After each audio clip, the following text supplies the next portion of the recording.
A very good afternoon. This is Dr. Wazir, Senior Lecturer from the School of Computing and Technology, Asia Pacific University. It's a great pleasure to welcome everyone to join our third webinar for today, titled Securing IoT Using Deep Learning Algorithms and Blockchain Mechanisms. We have a distinguished speaker to shed some light on today's title. Here we welcome Dr. Rajakumar Murugesan. Welcome, Dr. Raja. Welcome, sir. Thank you. Yeah. So we are waiting for your presentation, Doctor. Yes, once your slides are on, we can stream them, sir.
Can you see now? Doctor, are your slides actually in the presentation mode? Can I start streaming them? Yes, I Yep. guess. Yep. Yes, Doctor. So yes, Doctor, your slides are being streamed now. The floor is yours. Please carry on. Thank you, Doctor. Thank you. Um, Good afternoon, everyone. Very glad and honored to be here to share my knowledge on securing Internet of Things using deep learning algorithms and blockchain mechanisms.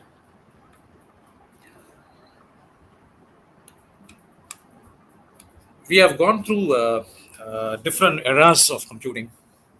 So before the 60s, we call it as the tabulating systems era. So we are aware that we have been using these number crunching machines or electromechanical machines called as the hollerith machine or the hollerith punch card machines. So where they were usually used to count numbers. So basically electromechanical devices. Then after the 60s, that is after 1960, we moved to the programmable systems era. So using computers, we wanted to solve problems through a stored program concept. So we started with Ada, Basic, Pascal, then C, and today we all know, we are aware that we have hundreds or scores of programming languages. And after the 2000, so we have gone into an era called as the cognitive systems era. So we have evolved from programming systems, which are essentially rule based, into artificial intelligence based systems, machine learning based systems. And today we are talking about deep learning and cognitive systems. So cognitive systems encompasses a combination of AI, machine learning, deep learning, NLP, data science techniques, tools, capabilities, and it has the capability of reasoning. And when it gives a solution or makes a prediction or provides information for problem solving, so how different it is from machine learning systems or deep learning systems or other systems is, so it can continuously learn and It can generate hypothesis. So based on hypothesis, whenever it provides a reasoning, it can give the confidence level. So to what extent it is confident that something is right, or it makes a prediction. So what is the likelihood of the prediction to happen? So we are in that era. So a simple layman example I can give you for there are many examples, many use cases. A simple example I can give you is, I mean, what we are reading on the internet about Sophia the robo, and the new cable is it's not programmed to do tasks. It learns, based on the data that is being ingested from the surroundings or the environment, and it learns every day. And I mean, I forgot recently. I read on the media that it learned something new. I think it should have been a month before, a few weeks before. So these cognitive systems are, they learn continuously, and every iteration of learning, the intention is to maximize the performance. All right. So if we look at this, what this slide shows is a day in data. So day in data means how much of data is being produced on a day-to-day basis. So you can see the sparrow there. So it will remind us of Twitter. So Twitter, as of day, it's set to produce 500 million tweets on a day. Okay? And similarly, you can see here the email set to produce about 294 billion emails on a day. Okay. So likewise, you can see. I mean, I'm not going to spell out everything here on the slide. Just a few, just to see the volume of data that is produced on a day-to-day basis. For example, 4 terabytes of data is being produced on a day-to-day basis by autonomous cars, and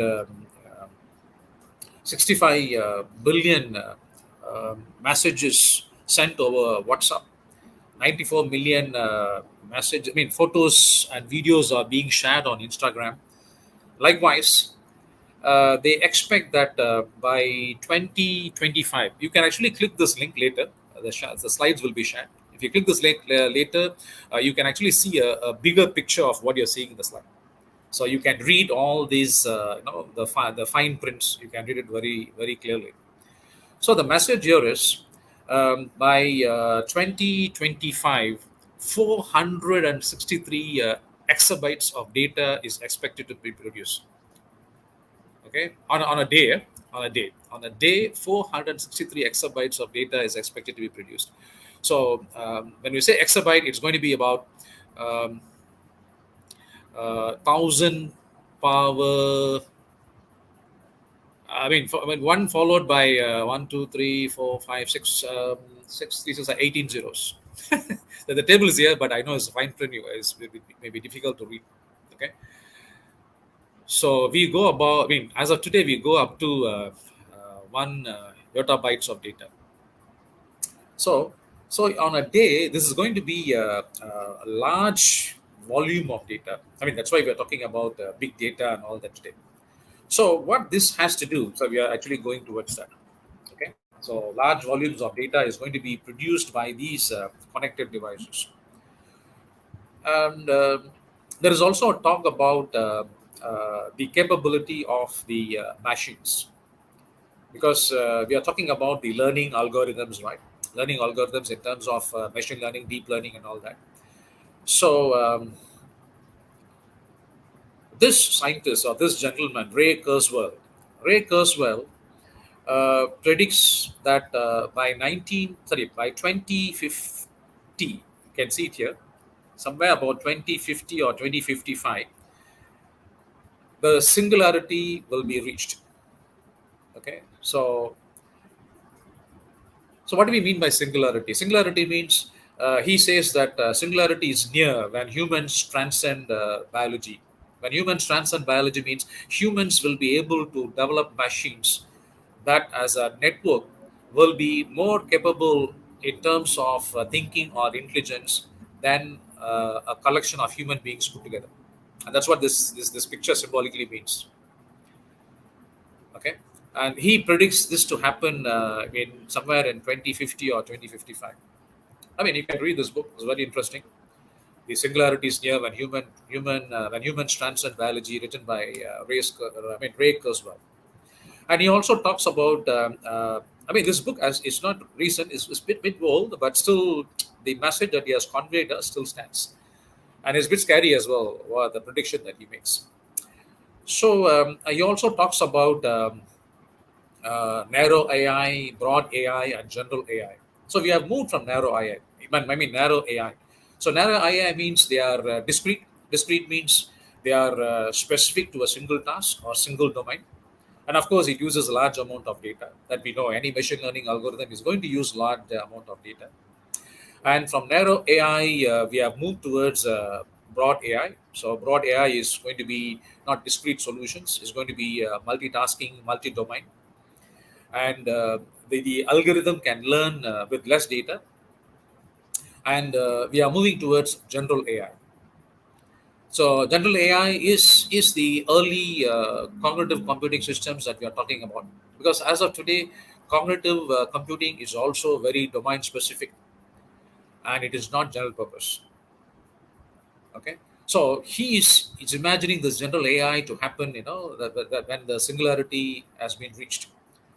I have put here very clearly. Once singularity has been reached, machine intelligence will be infinitely more powerful than all human intelligence combined. Very scary, right? Yeah. So this is where we are heading towards, but we can see in terms of the. That's why I talked about the different eras of computing. So we can see that we are heading towards the direction of general AI, where the algorithms or the machine will be capable of doing cross-domain learning and reasoning, and it will have broad autonomy with moral reasoning. Moral reasoning we already started discussing today. You would have come across ethical AI, and if you go to the internet, there are plenty of literature on ethical AI, and also policy documents have been developed on ethical AI as in terms of guidelines of good practices. So what an AI practitioner should follow, but it's only a guideline. It is not at a standard or a mandatory requirement. So if you go to the internet, you can check. So NSF, as the National Science Foundation, through an agency, uh, uh, through the Ministry of Commerce in the US, has come out with the guidelines. Like we have the IEEE ACM guidelines for quality software development. You know, so like that they have defined guidelines for ethical AI. So this is one side of the what to say argument. Okay, there's another side. This is said by Sir Roger Penrose. He says that consciousness is non-algorithmic. Conscious is non-algorithmic means he says yes, computers. I mean, he wants to dispute what Ray Kurzweil says. So that's why he says consciousness is non-algorithmic. What it means is he says yes, humans found the computers. Okay, and today computers can learn things automatically. Do reasoning, intellectual thinking, and all that, and give solutions that are evidence based. However, the machines cannot create human mind. That's what he means by saying consciousness is non-algorithmic. And he says that uh, a human being can create a Turing machine to model systems, but computers can never create a Turing machine that can model the human thought process or the human thinking. That's why he says consciousness is non-algorithmic. Okay. So why I'm talking about consciousness and singularity is there is two different thoughts, but we can see seriously that the evolution of moving from narrow AI to broad AI and general AI is already general AI, as I said, is already happening in terms of the cognitive computing era. A lot of things we already started working, right? At the same time, we also cannot dispute what Sir Roger Penrose says about consciousness. But what we need to understand from these two different thoughts is, um, cognitive systems or computer based systems are not going to replace human beings, but they are going to supplement human beings in terms of adding values. And of course, we are talking about disruptive technologies. So, normally, people like me, we don't use the word disruptive because it sounds negative, it has a negative connotation. So people like me, we say transformational technologies. So they bring a total paradigm shift and a total transformation in the entire ecosystem. And yes, it makes some disturbances. Maybe that's why it disturbs the entire ecosystem. Maybe because of that, people call these technologies as disruptive technologies. But there's a shift from from one perspective to another perspective, where when one opportunities are being shared, it opens up another opportunities. And that's where we, as we human beings, we are called as homo sapiens. So homo means men, and sapiens mean wise in Latin. So, and under the species of Homo sapiens, we are the only living beings said to be alive as of today. So, we as Homo sapiens considered to be intellectual. Whether every human being is an intellectual person or not is a different story, is a different question, different argument, but we are seen as intellectuals, as Homo sapiens. So, we are the best systems who can adapt to the changes that happens in the environment. So the question here is: are we ready with the changes in the environment? Okay, if we are ready, we can sustain. Okay, if you are not ready, then we'll be lost. That's the message. When I say we, it could be human beings, it could be organization, it could be entities, it could be anything, any entity, on that matter. Okay, and we have to see these changes as positive. And these technological changes we can observe right from what is a industrial revolution and all that. All these technology changes have come with a purpose, that we want to do something more efficiently, maybe cheaper, faster, and better.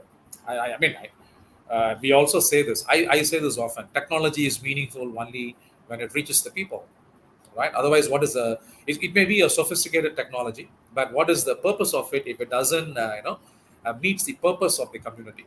That's why whatever research we do today, we try to connect with the society, right? And that's what United Nations also tries to emphasize through this SDG, Sustainable Development Goals. And today, the Malaysian government also talks about, my site and all that. Okay, so so technology is meaningful only, it serves the people. It is meaningful to the people. All right.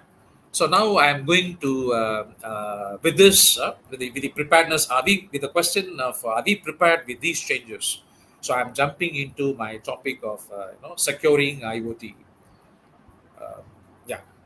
So when we say IoT, Internet of Things, so you can see a plethora of devices being connected to the internet. So today we have moved from saying Internet of Things to Internet of Everything. Internet of Everything means we started putting everything on the internet. So everything on the internet means we want to connect everything to the internet. That's what we mean by Internet of Everything. Okay. So what this has to do? What is the implication of this? What is the advantage or benefits of this, and what is the implication of this?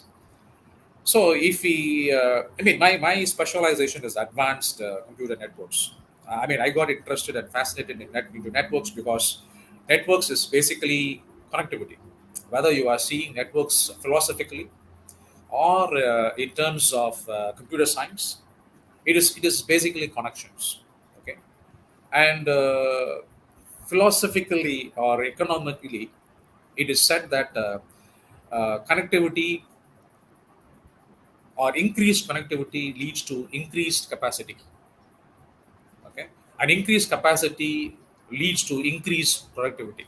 So increased productivity is going to enable or influence the economy of a country. Guys, I'm connecting philosophy with science. Yeah. So with the plethora of devices being connected to the internet, large volumes, we are talking about exabytes of data on a day-to-day basis. So large volume of data are going to be produced. So if these data, so We are going to get, I mean, we are going to get large volume of data, or going to produce large volume of data through these connected plethora of connected devices. So if we can turn these large volume of data into what to say, knowledge, that is, I want to say, actionable knowledge, okay, into actionable knowledge, then it's going to be of great use to the community, and this could bring a lot of productive or fruitful change in the community. Okay, if you observe carefully, um, whether it is business or service, all these devices that are come to the internet in terms of IoT, they are meant for some service, basically to control some services. Okay, so when this happens, right? So what happens is there is also challenges. So when we connect a large number of devices, it's going to produce large amount of data, right? So there is large amount of benefits. At the same time, there is also challenges or concerns in terms of data security, privacy, integrity, and reliability. So why these concerns arises in the sense the data that is produced from these devices could be sensitive, it could be personal or critical. So I should actually say is most of the time it is sensitive, personal, and critical, because these data are are used to control some services or control some actions or activities. Okay, and when we look at the IoT as an infrastructure and as an ecosystem, the data collected from these devices or the data produced from these devices are stored and processed in a centralized system by organizations. So, when it is stored in a centralized system by organizations, it could be exploited in terms of illegitimate use of the data that is being stored. And this is one challenge. Another challenge is centralized systems. We know they are also vulnerable to attacks and single point of failure. Okay? So, this is about the NVD. So this is under NIST. So what actually this shows is the security distribution over time. So they what they do is uh, NVD is what to say is what to say is actually an agenda under the National Institute of Science and Technology in the US, which actually operates under the Department of Commerce. So periodically, what they do, this is actually a latest statistics, and periodically they, from the data that is being collected on the internet, they see what is the severity in terms of security. So you can see they have been color coded, and recently you can see that the green bars are growing, and the orange is also growing. Orange is medium, and the green bars denote that they are of high severity. So this tells that there is a high volume of issues in terms of security as of today, and this is increasing, and this is going to increase because as the number of devices increases that are connected to the internet, the amount of data that is going to be produced is going to increase, and the challenges in terms of security, privacy, integrity, and reliability is also going to increase. So there's not going to be any dispute about it. So what are the challenges that leads to these security and privacy concerns? The IoT ecosystem is complex. It creates a lot of vulnerabilities. So what is the complexity, or what leads to the vulnerabilities? So the first challenge is IoT involves numerous stakeholders. We have many device manufacturers. We have thousands of mobile operators. I'm talking across the world.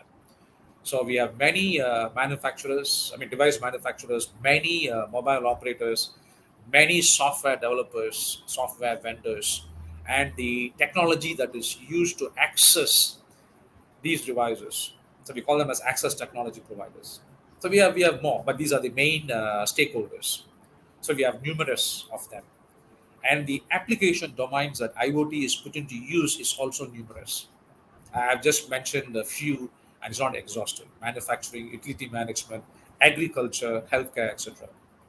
So what this leads to challenge. So combining data from different sources is going to be a major issue. Okay, and as the devices increases, the I mean in terms of interconnectivity, okay, it is going to lead to less adaptability. Adaptability is going to be a challenge because we have a plethora of devices. Okay, so this is about the devices. How about the data that is produced or generated by these devices? So the data could be heterogeneous, it could be multidimensional, and today we know because of the big data is mostly unstructured or semi-structured, and it could be data streams as well. Data streams means the data is going to flow continuously, instantaneously with a timestamp, and with static data handling heterogeneous or multidimensionality and unstructured, we have methods today. It's not a big challenge, but handling heterogeneous data, multidimensionality, and unstructured with data streams is a very big challenge. I mean, we are doing one research on data streams, how to handle this uh, exclusively for anomaly detection in IoT devices. Okay, so we want to see how in layman terms is a early warning system. So how early the sensors, I mean, how early we can be intimated of the sensors failure. So in simple layman terms.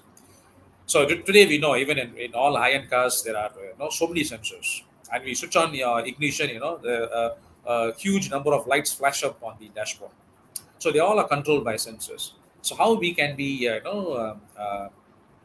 alerted uh, much before a sensor fails or a device fails, so that we can take corrective actions. We can take corrective actions before it fails, after being known, after the failure has happened. Yeah.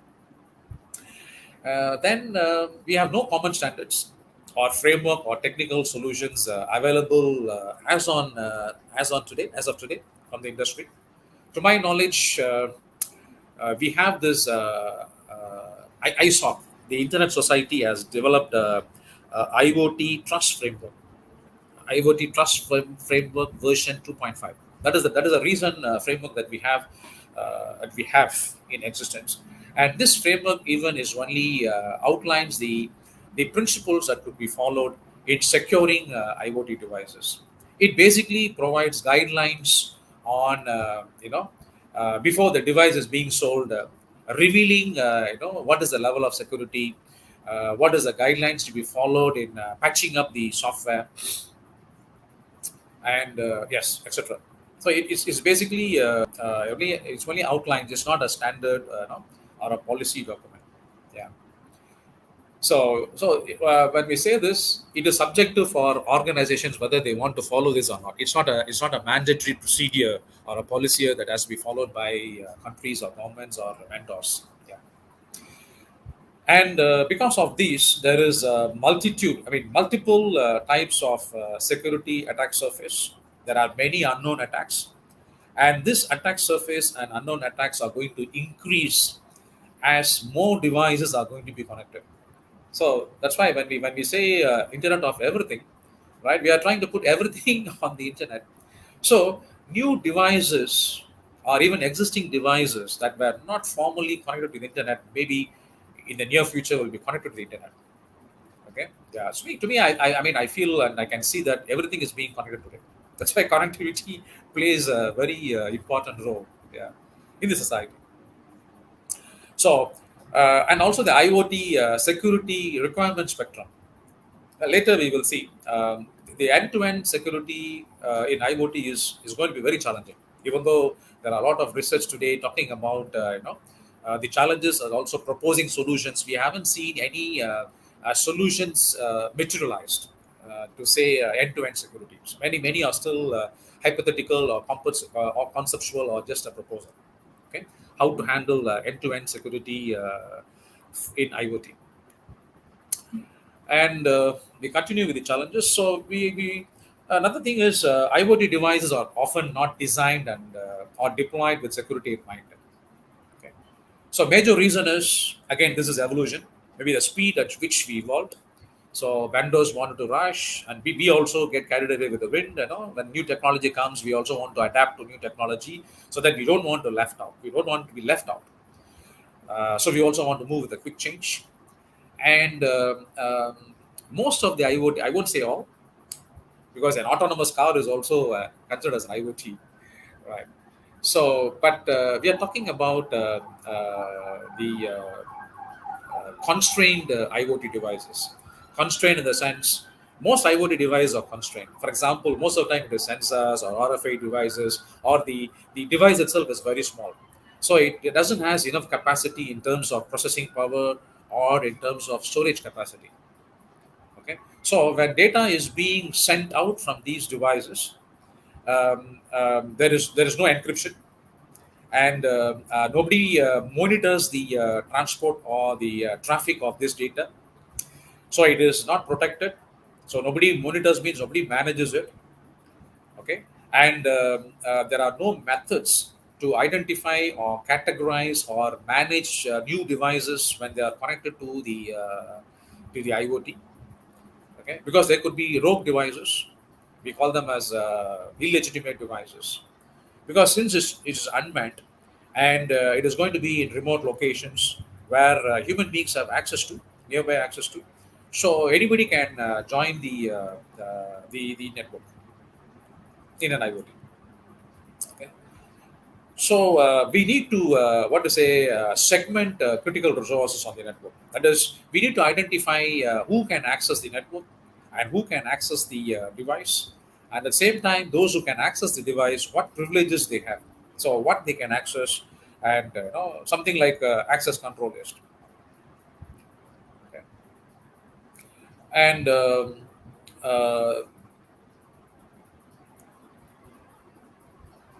lot of these devices are also not protected under mechanisms such as firewalls, and and just now we also saw that there are no specific standards, to be followed, common standards to be followed across the world among the vendors and the users. Okay. And a lot of these challenges also arises because, as I just now told you, all the devices are resource constrained in terms of processing as well as storage capacity. So, what are the attack vectors and surfaces? So, the common IoT attacks are black hole attacks and rank attacks. This black hole and rank attacks, they are very specific to what to say, RPL. So, RPL is the I think you would have heard about 6LoWPAN. So IPv6 over a low power wireless personal area network. Okay. So IP is used for low power devices, low power and lossy networks, low power devices and lossy networks. So RPL is a de facto standard for uh, uh, IoT communication protocol. Okay. So RPL stands for Routing Protocol for lossy, low power lossy networks. Okay. And some of these attacks that you're seeing here on the screen is also inherited from wireless sensor networks. Of course, wireless sensor network is different from IoT, because IoT is purely IP based, and today is also web based. We connect through the web or access to the web, right? And WSN could be part of IoT. So a lot of these attacks are inherited from wireless sensor networks. And the what are the attack surface? I mean, the what does attack surface mean that causes these attacks? So it could be the device itself, the vulnerability of the devices, because one of the reason is they are resource constrained. Okay. And there are a lot of challenges with the devices. For example, adversaries can do location tracking, right? Adversaries could create a dossier of identifying the individual associated with the device. So from there, for example, if it's an e-commerce platform, buying behavior of a user can be analyzed, and it can compare with other buying behaviors. So what happens is it's not only security, privacy of an individual is lost. Okay. So, I mean, how to overcome all this? So that, I mean, that is the challenge. I mean, that is the research. And a network itself could be an attack surface. So when we say IP based and it is wireless, we use all these protocols. All these, be not all. I mean, we use these protocols, in different environment: LoRa, Zigbee, Sigfox, and so on. And if you look at these protocols, communication protocols at the network layer, they are all less secure. Okay, and the other attack surface could be the applications and the software itself. Applications developed for these IoT devices or services are not keeping security in mind. Right. Today we are talking about secured software systems, right? So where the intention is, when we develop applications or when we do programming, we keep security in mind. Security is not thought as an afterthought. After developing something, so we think of security in terms of crypto algorithms, or public key infrastructures, or firewalls, access control list, and all this. Okay, they all are afterthoughts. Okay, so the applications and software that are designed or developed for the IoT ecosystem, IoT infrastructure, is not keeping security in mind. And even there are challenges. How often the applications or softwares are being updated for security patches or for the software application versions? How often they are? That's why this is actually defined as a guideline by this. The framework defined by the Internet Society, called as the IoT Trust Framework version 2.5, but it's still, as I said, is only I mean, it's only a good practice, guidelines of good practice document. So we see a lot of challenges. I haven't mentioned the challenges. I mean, I haven't listed exhaustively all the challenges. I have only listed the major challenges, conscious of time. Okay, but these all are major challenges that you can see as of today. If you go and study the existing literature, and a lot of researches are being made towards these. I mean, handling or overcoming or mitigating these challenges. So what is the solution? So we know traditionally a lot of machine learning, classical machine learning algorithms are being used to do data analysis and to do predictions. Okay. So in terms of IoT security, we can use machine learning algorithms that can be used to analyze network traffic, update the database on threats, and also to protect the underlying systems. Okay. But machine learning algorithms are discrete. Discrete means, see, I've been using the word IoT ecosystem. So the challenges in terms of security and privacy, or security or privacy, arises at different levels or at different layers. So security issue arises, as I said here, the different surfaces, right? So when we say network, it actually includes the communication protocol, the network layer itself. At different layers, we have different protocols, of course. So it could happen at the network layer, it could happen at the application layer. The security issue could happen at the what is a data link layer. Okay. So this is where I mentioned that end-to-end security in IoT is a very big challenge, because there are many instances, many perspectives we have to handle in terms of security. It's not one instance. Okay. So so existing machine learning algorithms. So the picture just shows the some of the machine learning algorithms, and so where they are being used in terms of mitigating security attacks. Again, that's also not exhaustive. Just have a glimpse of some of the popular ML machine learning algorithms and the attacks that they are used to mitigate. So, machine learning algorithms are found to have limitations in terms of scalability, because today we are talking about plethora means, I mean, I should say this: statista is something like PwC or Gartner, so they do a lot of research on data that is being produced across the world, and they offer as analyzing data for as a service to many organizations. So it's a German based company, multinational company. So Statista says that there will be, says means they, based on their research, they predict that by 2025 there will be 30.9 billion devices connected to the internet. It's mind-boggling.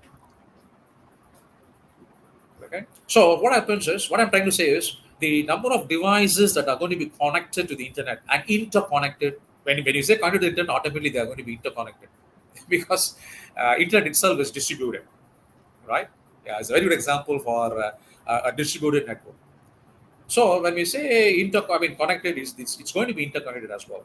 So there is going to be a large volume of data produced and large volume of exabytes of data going to be communicated between devices. Okay. So when the number of devices increase, so it scales. So machine learning has a challenge in terms of handling this scalability. Okay, and especially when we go for anomaly detection, the feature extraction is normally done manually. The crafting or engineering of feature extraction is done manually with machine learning algorithms. So it will be a very big challenge. So when scalability and feature extraction becomes a challenge, then accuracy in terms of vulnerability detection or threat detection and hence mitigation accuracy is going to become lower. Okay, and there is also, existing research shows, even our own, when we do our own research, we have found that the number of false positives and true negatives increases.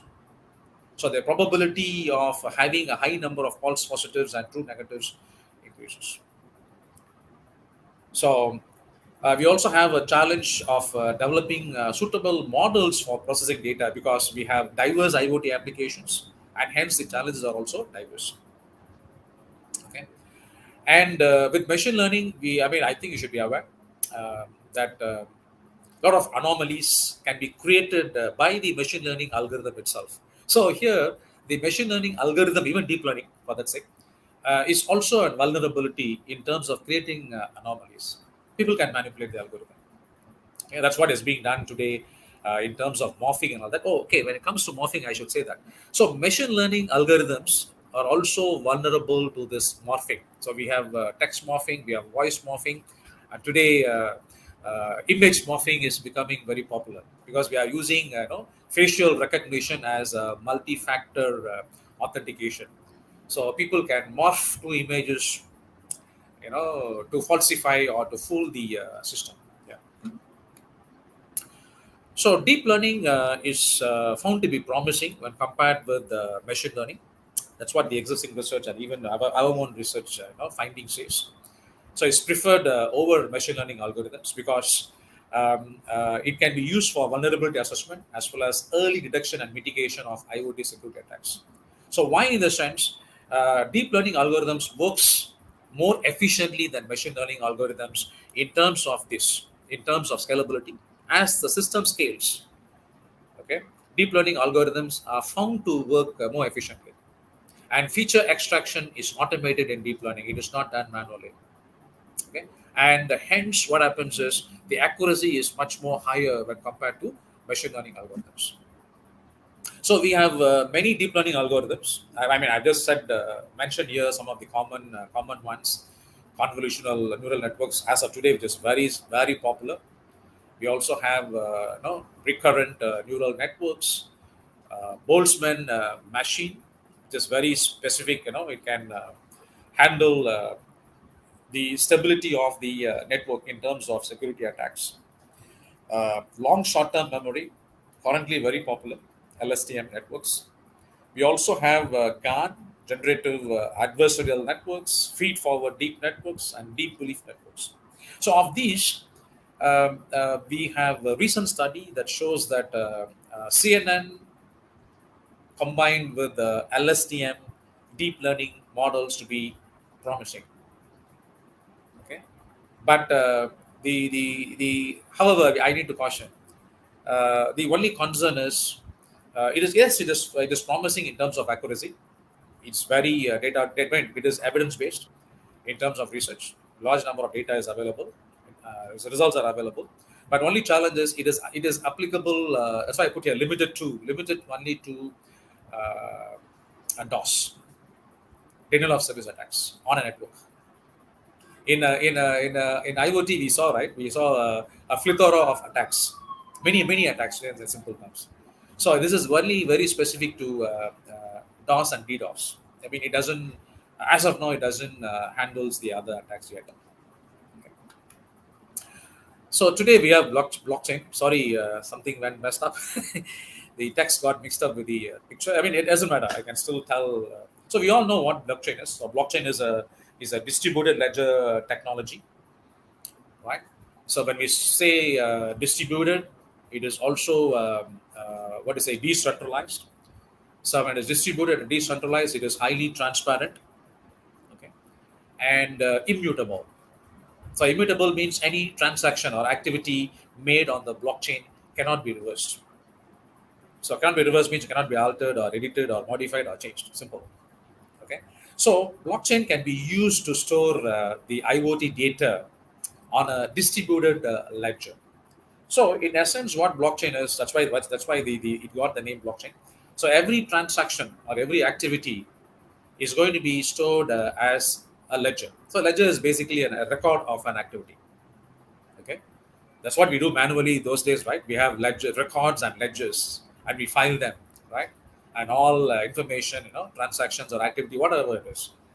So it is filed and kept, right? Physical as physical records. Same thing here. So a ledger is basically a record that captures a transaction, and further transactions are captured as blocks, and these blocks are actually linked together like a chain. So the current transaction, which is defined as a block, will be connected with the previous transaction, that is a previous block, in terms of crypto algorithms. Okay, so this goes as a chain of events, and this is going to be stored in distributed fashion. Okay, so why I chose blockchain here in the sense, deep learning algorithms can be used for as I mentioned here, for vulnerability assessment, early detection and mitigation and all that, right? But how to guarantee trust, because we are talking about security. So whatever the method used, whether it is blockchain, I mean, whether it is machine learning or deep learning or blockchain or intrusion detection, traditional intrusion detection systems, or today's intrusion detection systems, or trust-based systems, okay, or bio-inspired systems. When we talk about security, the main anchor in security is trust. How we establish trust. Trust is lost, security is lost. Okay, and that's why I use the word anchor. So trust surrounds your integrity, then sensitivity, confidentiality. When all these are compromised, reliability is lost. Once reliability is lost, users will shy away from using these systems or these devices or these applications or these services. Okay, that's what we are heading towards. So we can use blockchain. But I mean, the idea of blockchain came here because blockchain is basically a peer-to-peer system or distributed system, and we found by research that peer-to-peer systems or peer-to-peer networks can be a good solution, a promising solution, when we have a huge number of devices connected, interconnected in a distributed fashion.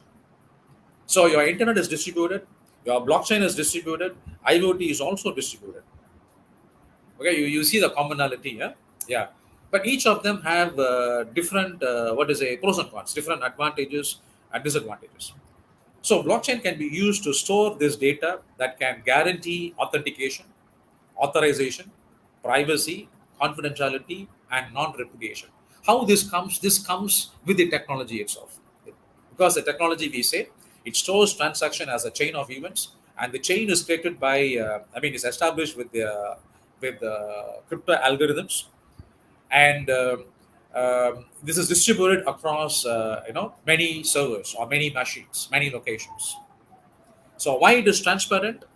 Since it's distributed, nobody can simply go and change a transaction, an activity. That's why we say it's non-reputation. How this is made? This is what today they call it as mining, right? There is a consensus algorithm. So any change to be made, or validation or verification has to be made, it has to be made through this consensus algorithm.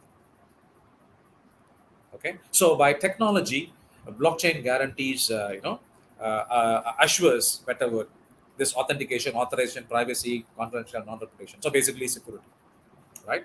So it boils down to CAA: confidentiality, integrity, and availability. CIA, right? So this I explained how a blockchain works.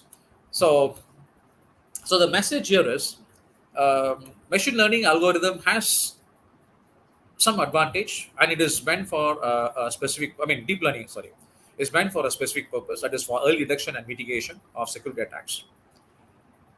But how to guarantee that, assure that? So we can combine, that is my message, combine deep learning with blockchain.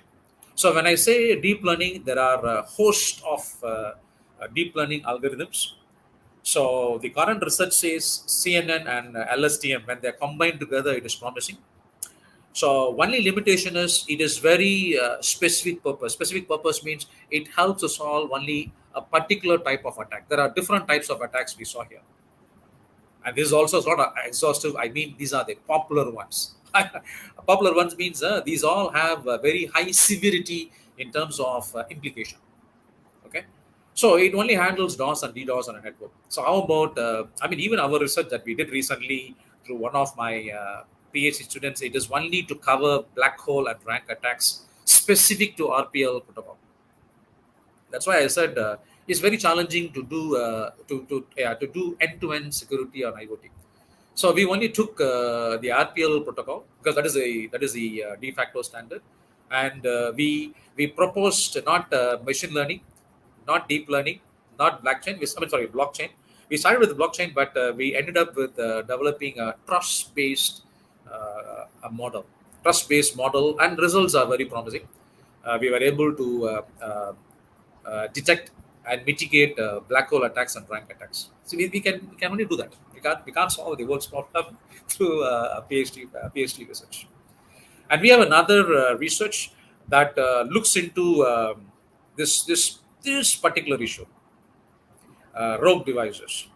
So what we do is we use the current intrusion detection system, and we have developed. Of course, here we have developed hybrid algorithms. Okay, not CNN and STM. We use different combination of machine learning and deep learning algorithm, and we were able to identify illegitimate devices. This is in an edge network, because since IoT devices have resource constraint. So what we do is, I mean, this is already there. So the devices actually push the data to a nearby node. We've called as the edge node. So there's an edge network. So when the data is being sent to the edge node, there could be rogue devices who can connect with the network, and they can do sabotage, alter the traffic, navigate the traffic. They can do a lot of damage in the network. And some rogue devices, they also could pretend as a legitimate device, and they may send corrupt data or wrong data, again with the with the wrong intentions. Okay, and this is one scenario. Another scenario is a legitimate device could be infected by these rogue devices or data sent by the rogue devices. So even a legitimate device could send infected data. So the research that we did is through one of my PhD students is how to identify these rogue devices first. So once you have identified the rogue devices, we follow a quarantine approach. You can see those papers on the public domain. All that I'm talking about, you can see as our papers published already. So how to identify the rogue devices and then quarantine them. And after quarantining, so we also do like what an antivirus software typically does. When it detects a virus, the first thing it tries to uh, cleanse it. Whether it can clean, I mean, we can remove the virus so the data received it can be clean. So we call it as sanitizing or cleansing the data. That's what it tries to do, attempts to do at the very first instance. If it cannot do what it does, it quarantines it and deletes it if possible. If it cannot delete, it just quarantines it. Same strategy we apply here. So if we can sanitize the data, we sanitize the data so that the data becomes useful data that can be used for analytics. Okay. So how we do it in the sense, again, we have developed hybrid algorithms where we have a scoring mechanism. So if the scoring is above a particular threshold level, then the data is decided as sanitized and useful data, and this useful data will be sent to the node for analytics. So in terms of okay, so now we know where we use deep learning and where we use machine learning. The challenge or the limitation is, so just now we saw machine learning as I mean, deep learning as of now, it is very focused to a particular problem domain, only a particular type of attacks. And what we have developed also is, it looking into certain pockets. It's not end to end. End to end, you can have all. That's why we say attack surface. An attack surface, it changes every day, and new types of attacks comes into. We are not even able to look into the existing attacks and the existing attack surface, how to handle new attack surface and new attacks. And that is a big challenge. So I mean, it's going to be a continuous challenge, and we have to fight it out continuously. So we have work to do. We have research to do. Okay. So my interest is here, not going to depth. It may be a bit boring if I go into depth. It will be as if doing a paper presentation or a thesis presentation of what my work is, or what our work is. So here, my intention is to kindle interest, to create interest, and to expose or share what are the existing challenges and what are the opportunities for research. So it opens up a lot of research. Okay. So in terms of blockchain, there are advantages. Blockchain also has a lot of challenges. What are the challenges? It is very resource intensive. For the mining, that is for consensus, how to validate a transaction. It is based on consensus algorithm. You have many consensus algorithm. The most two popular ones are POW and POS. There's a reason for that. The sequence: proof of work and proof of stake. We have many other consensus algorithm today. Okay, so these algorithms are resource intensive. They need a high computing power. For example, the traditional consensus algorithm used by the blockchain as technology is proof of work. Proof of work, it is, I mean, the miners, you have to buy computing power to do the mining, to validate, to say in layman terms, to validate a transaction.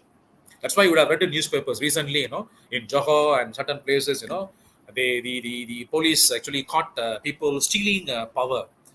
And recently I saw in the newspaper, they use the road roller to crush all those devices. I mean, sad to see technology. I mean, technology was misused. We can't deny that, but sad to see the technology being smashed by a road roller. Yeah. So they all were stealing, electricity because it consumes a lot of power. And these machines are worth, oh my God, you go and read. It's a very interesting article. It's worth very expensive. Okay, so we need a lot of computing power and energy to do this mining. So proof of work actually involves heavy mining, and the miners have to spend a lot to do that mining, to gain that capacity. So it's very expensive.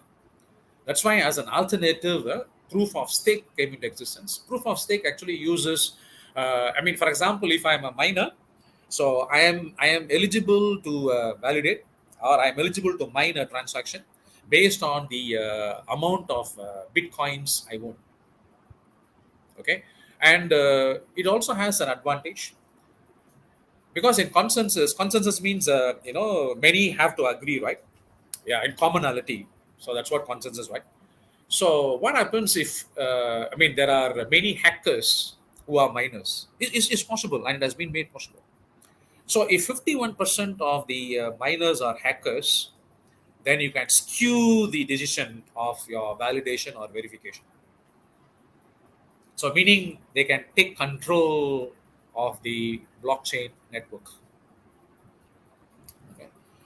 So this is possible in a public. There are four different types of blockchain. We have public, we have private, we have hybrid, and we also have consortium or federated. It's something like it's very similar to public, private, hybrid cloud. Very similar, yeah, but not exactly the same. Very similar. So private means it is owned by an individual or owned by a company. Public means all these Bitcoin currencies all are public. Okay, so public means anybody can become a miner, and transactions are transparent, and anybody can verify and validate a transaction. And if you are doubt, it can be validated because the codes that are being used in public blockchain is all open source. So in private, as I said, is only meant for an individual or a company. So who are the miners? It is predefined. So you have more control of the network. At the same time, private, there are different school of thoughts. So there are proponents and opponents. Proponents say that it has better control because it's private blockchain. Opponents say that it is not a true blockchain, because when we say blockchain, I do agree with that, because blockchain means it's decentralized, it is distributed. But when we say private blockchain, technically it looks like, since it's controlled by an individual or by company, it reflects centralized, and the property of distributed is lost. So blockchain by nature is distributed. So when that is lost, that's why opponents say that you cannot consider private blockchain as a blockchain. Hybrid is going to be a combination. So each of these have their own benefits and disadvantages. So people try to take advantage of both the worlds, both public and private. Certain things will be public, and certain things will be private. Okay. And when we say hybrid, it will still be owned by an individual or owned by a company. Okay, a stakeholder, a owner, something like that. When we say federated, okay, federated blockchain, what happens is it is basically a hybrid. The only difference is it is not managed or controlled by an individual or a single stakeholder or a single company. You will have multiple stakeholders, and it will be done in a distributed, collaborative fashion. And here, this federated is becoming very popular today. That's what I'm also looking at. So I'm trying to combine, a variant, an improved version of CNN and LSTM, and I want to see whether it can handle many attacks apart from DOS and DDoS, and use federated blockchain, because blockchain, as I said, it is very resource intensive, consume a lot of resources. So how I can make it lightweight? That is my the research intention here. How to make it lightweight. So we are using federated blockchain, and we want to make the in federated when we say federated blockchain, we are using proof of stake as a consensus algorithm. And in proof of stake, there are many variants. So we are using one variant of the consensus algorithm, and we it is at a very early stage. We haven't gone for implementation yet. We want to see how it works. It will work, but we want to see how effective it is and what type of attacks it could detect and mitigate. Okay, so that is the message. Conscious of time, I'm almost done. But conscious of time, I am jumping into the conclusion. So the message here is deep learning algorithms offers methods to predict future occurrences and to learn and make intelligent decisions on its own. So it learns continuously. And blockchain allows to build trust. Trust is the main anchor behind security. And together means a combination of deep learning algorithms and blockchain mechanisms. So blockchain mechanism means in terms of federated blockchain. uh, to say, I can combinedly say federated hyperledger, and a variant of POS consensus algorithm, and it has to be lightweight. So we have to see how we can make the variant POI, because the heavyweight computing comes because of the consensus and the crypto algorithm that actually connects the transaction, which we call it as blocks as a chain, right? So how we could make the crypto algorithm that is defines the blockchain, and how to define the consensus algorithm to be lightweight. So once we have achieved that, then the blockchain mechanism for this problem domain is going to be lightweight, and when we combine with deep learning, it's going to make wonders. Okay. So why we do this? Because the data has to be trustworthy, and that is the lifeblood of any intelligent systems or learning systems. Learning systems means systems that uses learning algorithms. It could be machine learning, deep learning, or cognitive computing, or it could be a combination of this. Okay, because if the data is not trustworthy, what happens? Integrity is lost. Once integrity is lost, reliability is lost. Once reliability is lost, automatically users lose confidence. And because of time, I didn't mention about this. Recent research also says that about 60% of the people interviewed, they shied away from using IoT. Even though we are saying, Statista says, or there will be 30.9 billion devices connected, and the other slide I showed you says about this many exabytes of data we produce on a day-to-day basis by 2025. There is a lot of what to say issues in terms of security and privacy that inhibits the widespread use of IoT as a technology. As I started saying that technology is meaningful only it reaches the people. If security and privacy, or simply security, inhibits the widespread deployment of IoT, so we are going to be the losers, because IoT is seen as a transformation in the world to happen.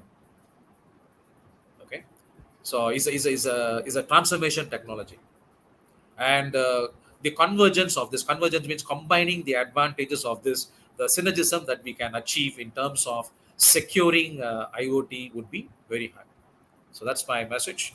So with that, I stop here. I think I shot by 6 minutes, overshoot by 6 minutes. So I leave it back to the Yes, organizers to take Dr. over. Raja. Yeah. Yes, thanks a lot, Dr. Raja. That was a really mind blowing presentation, a very big picture that was put in very simple terms. I'm sure the participants would have got a very good detailed insight on the whole big picture. It's like IoT, it's the security issues, and then we bring in blockchain in between, and then we also take the assistance of deep learning. I mean, putting all these elements together was a nice, beautiful picture of it, Dr. Raja. And we have a few questions here. In fact, I'm quite sure that, as you said, you have rightly kindled the thoughts of the participants, and I can see that from the chat messages that are happening here. Oh, lovely. Yes, definitely. That word is definitely right. You have definitely kindled the thoughts of people here. There are certain statements which I could quickly go through. Like, as you can see here, it Sure. says, Happy to take them here. yes, in the future of the era of interconnection of all things. I mean, you were mentioning about that. It's interconnection of all things. It's not. It's everything.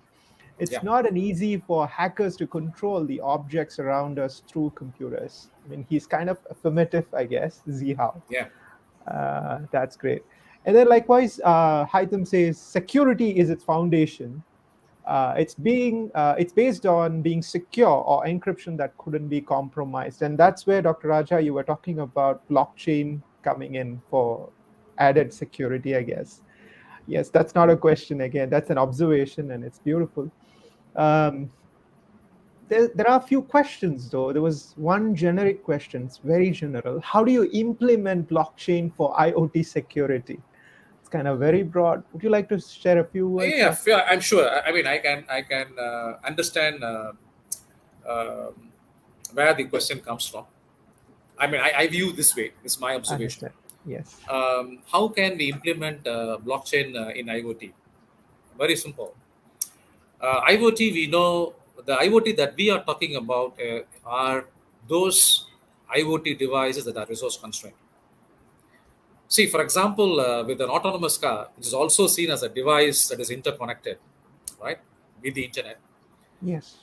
Car is very huge, and car runs on a highway, right? So we can put large processing capability on the car itself to process. So the car itself, as a device, can run these algorithms, but it's interconnected. It has to communicate with the surrounding environment, and we have a lot of problems on the internet, right?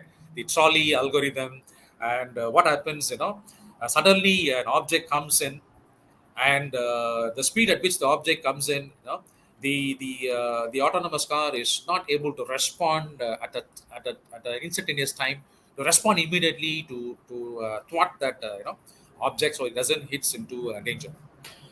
So we have a lot of such problems, and there are also problems in terms of ethical dilemma um with autonomous cars. But these algorithms or technology of blockchain is not a problem there. There, the problem is a different domain altogether. If you see, they are not talking about resource constraints. We don't have algorithms. They are talking more about how the response can be faster, instantaneous. Because we had a few accidents, right? Even Tesla had some issues recently, Yes, and it has yes, had many yes. issues. So it's all about the response, how instantaneous it can be. It can be. Even the response is good.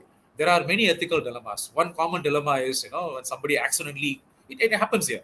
Where you are absent-minded, even the signal is red, you simply cross the road because you are Yes. occupied with some other thoughts. So when that happens, and on the other side something else happens. So between two dilemmas, how the autonomous car can make a decision. Algorithm can make a right decision. Here there's only one person. Here there is 5%. I have to either hit this one or this five. The algorithm will make a discrete decision. I'm going to hit this one. It may Yes. sound like a Tamil movie. Killing one is better than killing five.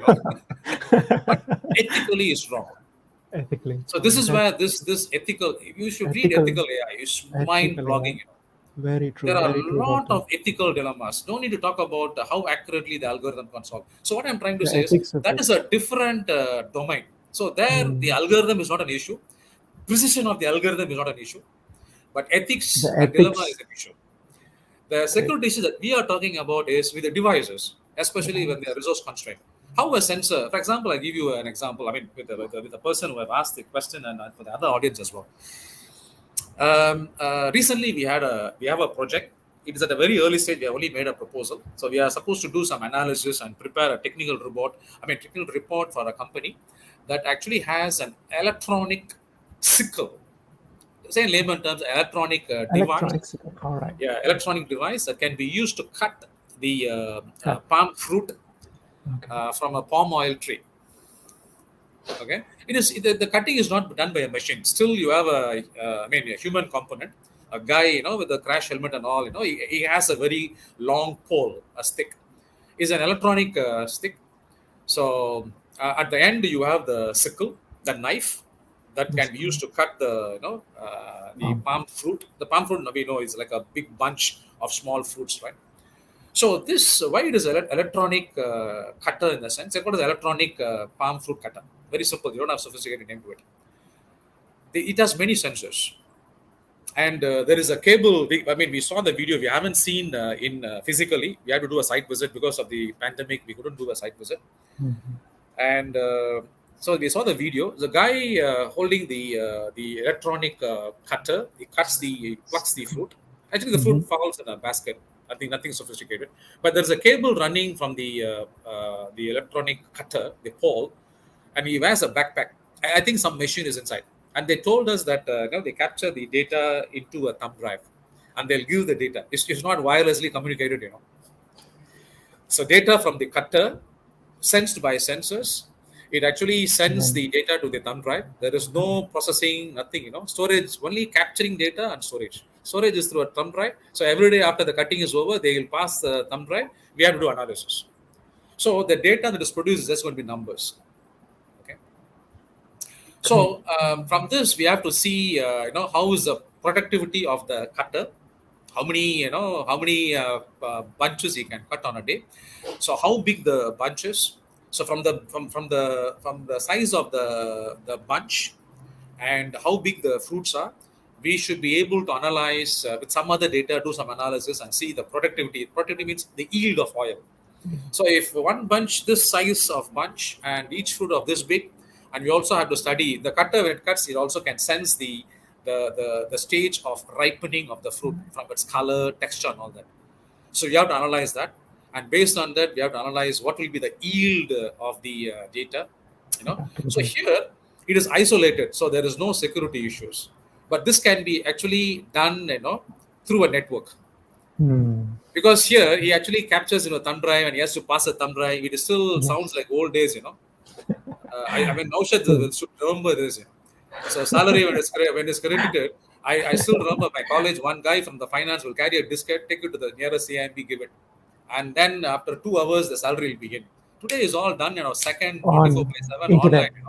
Yeah, True. there's no but Yes, sir. nobody carrying a diskette, carrying all the salary details in a diskette in No, terms of no. an Excel. No. So same thing here. So it is done in certain applications. It is done through a network. Once the sensor senses the data, it actually sends to a nearest node. So at the nearest node, which is going to be maybe a small computer. So that is where we can actually implement these algorithms, run these algorithms, Algorithms. or implement blockchain. We cannot Mm. implement the algorithms or blockchain in the device In the itself, device itself. because here the Wonderful. sensors is very small. There are many Mm. sensors.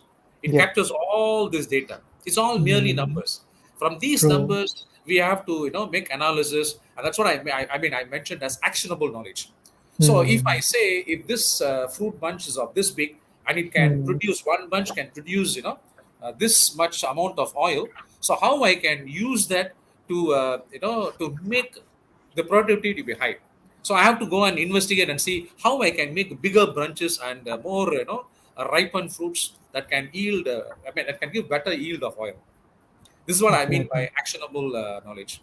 So, with resource constrained devices, the algorithms or blockchain cannot be implemented on the device itself. We have to do it at the nearby node. So, this is where this edge computing and cloud computing comes. We Company cannot comes. use a cloud here because cloud means we can afford to use a cloud for plantation, because this is not critical. I have to find the yield at this time itself immediately. Yes. And it's not going to happen. Even I find, it takes many months. I need to Months. see Yeah, how we I have to can wait for the yield. increase the yield by what to do. Make the fruits to be bigger, make the plants to be healthier, and all that takes sort of time. But there are many, what to say, time critical or latency sensitive applications. So in those applications, we cannot use the cloud. So from the device, the data is sent to a nearby device, and the nearby device, the job is just relaying. Relaying means just pushing data into the cloud. If it is a critical application, that nearby device has to be a powerful node. For That's why we sure. call it edge That's node. So edge note. plantations usually they are very big size, hectares of. Normally, oil palm trees plantations are very big, so we may need to have many nodes, and they will form a network. And who is there 24 hours monitoring the plantation? No one. Nobody, right? But it's Definitely not. accessible. The kampong folks or people pass by and all that. So I can even put a node there, hide under some bush or some tree, capture the data. I mean, Capture the nobody data. monitors, Yes. nobody Yeah. manages. I can True. capture the data, and I can manipulate. I can tell, for example, I don't like you as a plantation company. I'm a competitor. So instead of telling you Set the the things up. because with the palm fruit, or with the palm fruit, I also learned something. This is broadening of knowledge. They say, like a coconut tree, the days are not fixed when it is ripe. So for coconut trees, the days are fixed. It's 25 days or 40 days, 60 days, they just go and cut the coconuts.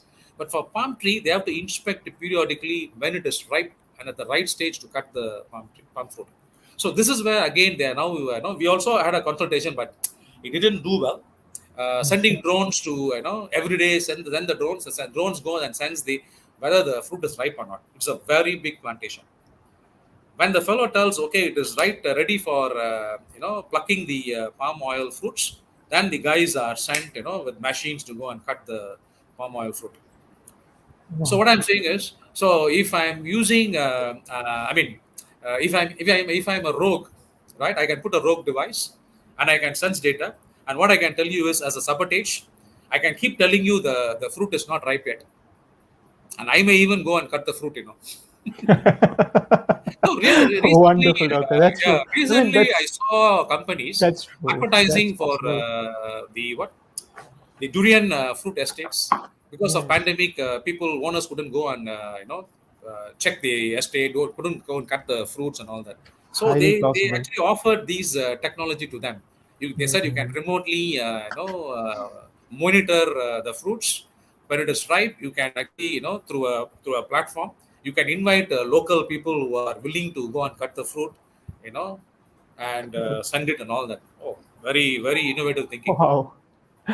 That's great, doctor. That's great. That was a very detailed and very interesting answer. I mean, it's from your own experience and research, doctor. That's definitely, I think that was a very good example for all of us here. And we have got a very interesting application that you've been working on. All right. And I think, yeah, there are a few other questions as well, but taking time into consideration, I think we are going to end our live webinar for now. I'm sad that our webinar is coming to an end now. And thanks a lot, Dr. Raja. I mean, it was a very enthusiastic participation. I mean, your examples, and they were all very good for simple, easy understanding of these terminologies and technologies. I'm sure people who might have not heard of these technologies would also be able to start learning about them by looking at your presentation, Doctor. Thanks a lot for your valuable time. You have spent your valuable time with us, and you have been enthusiastically answering all the questions for us, Dr. Raja. Thank you so much. My sincere thanks, Dr. Raja. And to all our participants over here, thanks a lot for joining us, for posting your questions. And if you have more questions to ask, you can definitely reach out to us. So today, this is the last webinar for the day. Looking forward to see you all with more webinars from Asia Pacific University. Thank you, one and all. Signing off. Thank you, sir. Thank you, Thank everybody. you. Thanks to each one of you. And it was my honor, and I was glad to be associated with APU through this webinar. Have a great Thank day and you, have a sir. great weekend. Stay safe, keep well. Same to you, Thanks. sir. Bye bye. Bye bye. Thank you, then. Bye.